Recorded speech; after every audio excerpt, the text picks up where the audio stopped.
আল্লাহ তার বান্দাদেরকে কেন পরীক্ষা নেন, কেন আমাদের জীবনে বিপদ আপদ দেন, কেন মুসিবত দেন, এর অন্যতম একটা কারণ হলো আল্লাহ রাব্বুল আলামিন আমাদেরকে আস্তে আস্তে আপার গ্রেডে উঠাতে চান।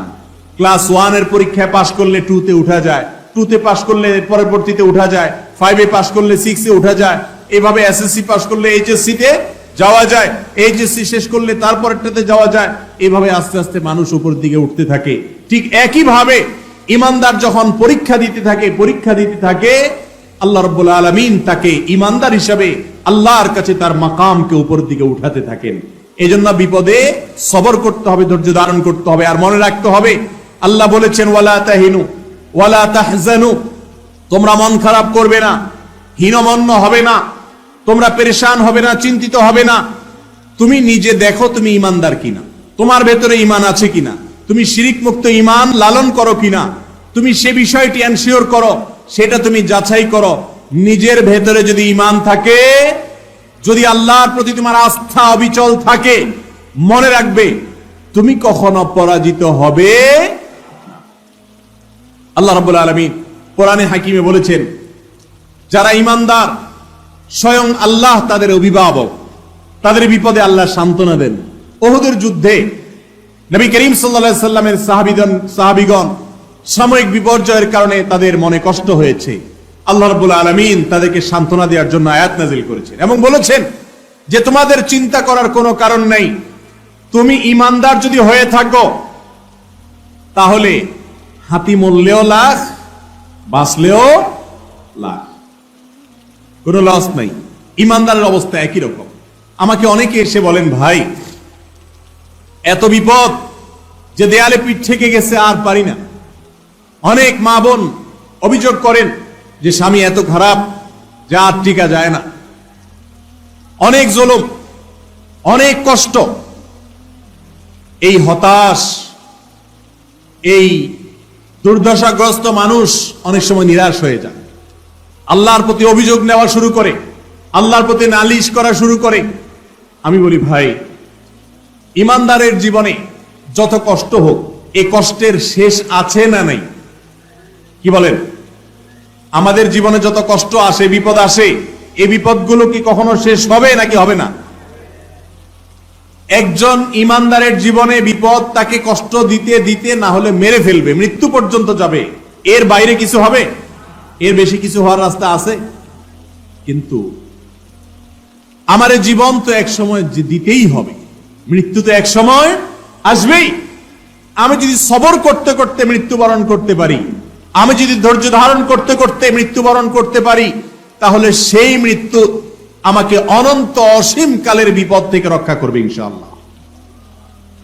যদি আমার 50-60 বছরের বিপদ হয়, 50-60 বছরের কষ্ট হয়, আর এর বিনিময়ে অনন্ত অসীম কালের জান্নাত বন্দোবস্ত হয়ে যায়, তাহলে এই বিপদের বিনিময়ে যে সুখ আমি পেলাম সেটা কি লাভজনক হলো না লসের হলো? কিন্তু শয়তান আমাদেরকে এভাবে বুঝতে দেয় না, শয়তান আমাদেরকে অস্থির করে দেয়। মনে রাখবেন বিপদে যারা ভেঙে পড়েন, বিপদে যারা ব্যাকুল হয়ে অস্থির হয়ে হতাশ হয়ে যান, নিরাশ হয়ে যান, অনেক কপাল পোড়া আছে বলে না আমার আর রক্ষা হবে না, আমার আর বাঁচার কোনো রাস্তা নেই।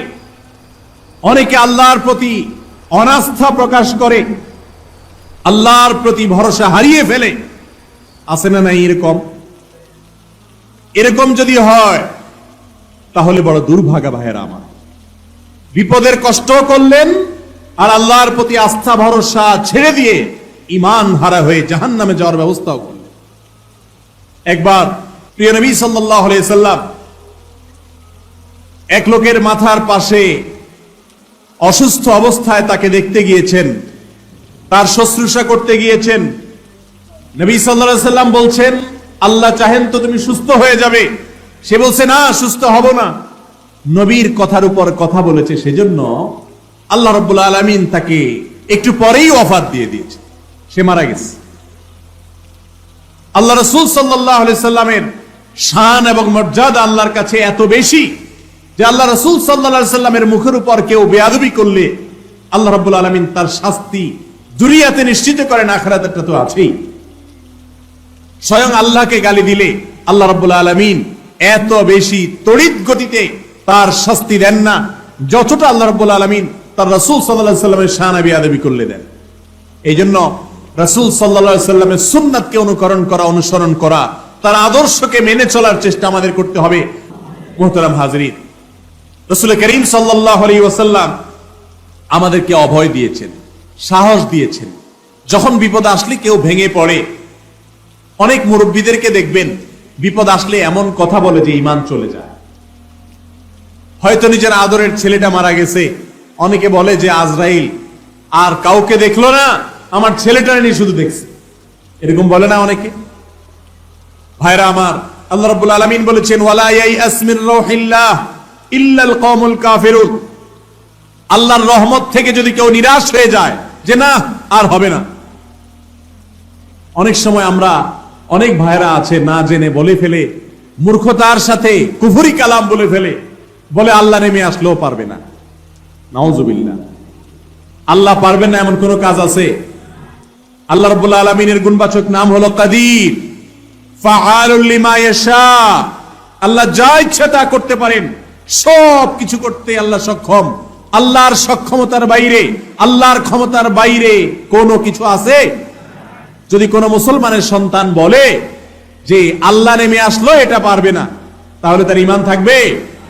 সে আল্লাহর এই গুণবাচক নামকে অস্বীকারী হিসাবে বিবেচিত হবে এবং এটি ঈমান বিধ্বংস করার মতো উক্তি হবে। তওবা করে ইসলামে আবার আসতে হবে। অতএব ভাইরা আমার, বিপদ মুসিবত জীবনে আসবেই। বিশেষ করে যারা আমার যুবক ভাইরা আছেন, যারা এখনো বাপের হোটেলে খান, যাদের এখনো নিজের জীবনের মূল পর্ব শুরু হয় নাই, তারা এখনো দেখেন নাই দুনিয়াটা কত কঠিন। কি বলেন? যারা এই পথে চলে গেছেন তারা জানেন কত রকমের বিপদ আসতে পারে, সমস্যা হতে পারে। এই সমস্ত বিপদের সময় হাসি মুখে সেটাকে বরণ করে নেওয়া, আল্লাহর ফয়সালায় সন্তুষ্ট হওয়া, বিপদ হয়েছে এই কথা মনে করা যে এর মাঝে আমার কল্যাণ আছে, এর মাঝে আমার কি আছে? কল্যাণ আছে। অনেক সময় আমাদের বিপদ হয়। ধরেন আপনি ঢাকা যাবেন, গাড়ি ছুটে গেছে, আপনি যেতে যেতে দেখলেন বাস ছেড়ে দিয়ে চলে গেছে, আপনার বাসটা মিস হয়ে গেছে, লাস্ট ট্রিপ ছিল, যেতে পারেন নাই, মেজাজ গরম হয়, হওয়াটাই স্বাভাবিক, মনটা খারাপ হয়। কিন্তু এমন যদি হয় যে ওই বাসে যাওয়াটা আপনার জন্য অকল্যাণের ছিল, আল্লাহ বরং আপনাকে বাঁচিয়ে দিয়েছেন, তাহলে সেটা ভালো না খারাপ? একবার এক লোক মক্কায় হোটেল ব্যবসা করে, আমার পরিচিত, অনেক দিন ধরে হোটেল ব্যবসা করে। বাংলাদেশ থেকে হাজী সাহেবরা, উমরাকারীরা যখন যায় তাদের কাছে হোটেল ভাড়া দেয়। সৌদি মালিক থেকে গোটা বিল্ডিং ভাড়া নিয়ে নিছে, 12 মাস হোটেল ভাড়া দিয়ে সে ব্যবসা করে।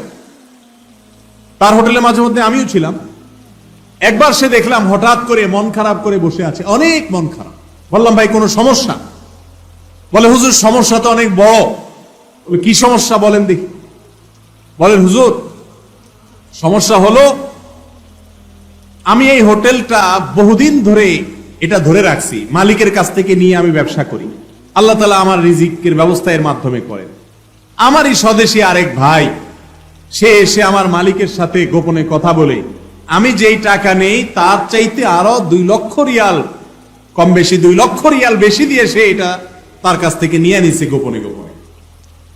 আমি যেখানে 10 লাখ রিয়াল দিয়াও ব্যবসা করতে কষ্ট হয়, সে আরো 2 লাখ বেশি দিয়ে কিভাবে ব্যবসা করবে? পারবে তো না, কিন্তু আমার ক্ষতিটা সে করবে। আমার হাত থেকে হোটেলটা ছুটে গেল, এটা দিয়েই সারা জীবন ব্যবসা করছি। আমার মন খারাপ হয়ে গেছে, হুজুর দেশে চলে যাবো, আর করবো না, মক্কায় ব্যবসাই করবো না। কারণ এত বড় একটা আঘাত, এত বছরের আমার হোটেল হাতছাড়া হয়ে গেল। লোকটা মন খারাপ করে দেশে চলে আসছে। দেশে চলে আসার কিছুদিন পর, সামান্য কিছুদিন পর এই পৃথিবীতে করোনা এসে হাজির হয়ে গেছে। কি আসছে? করোনা ভাইরাস এসে হাজির। করোনা ভাইরাস আসার পরে মক্কাতে তো হাজি লাখে লাখে যাওয়া শুরু করছে, তাই না? কি হয়েছে তবে? হাজিদের যাতায়াত একেবারেই বন্ধ। যেই লোক ষড়যন্ত্র করে 2 লাখ রিয়াল বেশি দিয়া মালিকের সাথে বাও করে নিয়ে নিছে, সে 2 বছর বসে বসে মালিকরে ভাড়া দিছে। 2 বছরে 1200 রিয়াল করে 2400 রিয়াল, প্রায় 2.5 মিলিয়ন রিয়াল বসে বসে ভাড়া দিস।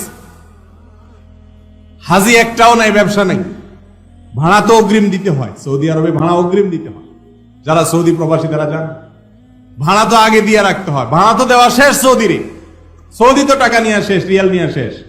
আর এই বেচারা 2 বছর কোনো হাজি নাই, বেকার 2-2.5 বছর। সে আরো 10 বছর এই হোটেলে ব্যবসা করেও 2.5 মিলিয়ন লাভ করতে পারবে না, কিন্তু 2 বছরে সেটা শেষ। ওই লোক, যে লোক আমাকে বলল হুজুর মন খারাপ, হোটেলটা হাতছাড়া হয়ে গেল, অনেক দিন পরে আমার মসজিদে জুমার পরে দেখি সে হাজির।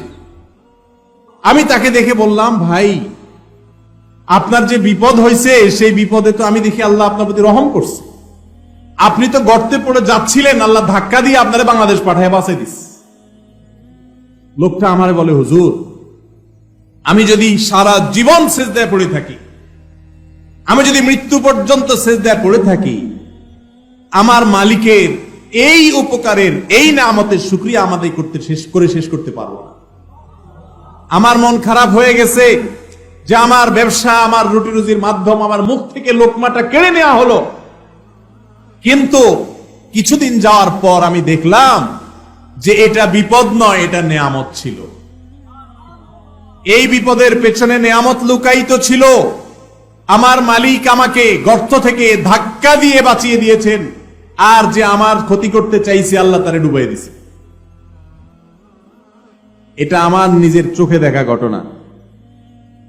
আমাদের জীবনে অনেক বিপদ আসে, যেই বিপদে হয়তো এরকম নগদে যোগ বিয়োগ করে আপনি ফলাফল বাইর করতে পারবেন না। আপনি দেখবেন, কই হুজুর আমিও তো বিপদে পড়ছি, কই আমার তো এরকম কোনো উপকার হয় নাই, বিপদই শুধু দেখি। এটা হয়তো আপনি বলবেন, কিন্তু ভাইরা আমার, সব বিপদের পরবর্তী যে ফলাফল, ইতিবাচক ফলাফল, সেটা যে আমরা সাথে সাথে দেখতে পাবো এমনটা জরুরি না। এমনও হতে পারে যে আমি যেটাকে এখন বিপদ মনে করছি, এক সময় মনে হবে যে এই বিপদ ছিল না, এটা ইহসান ছিল।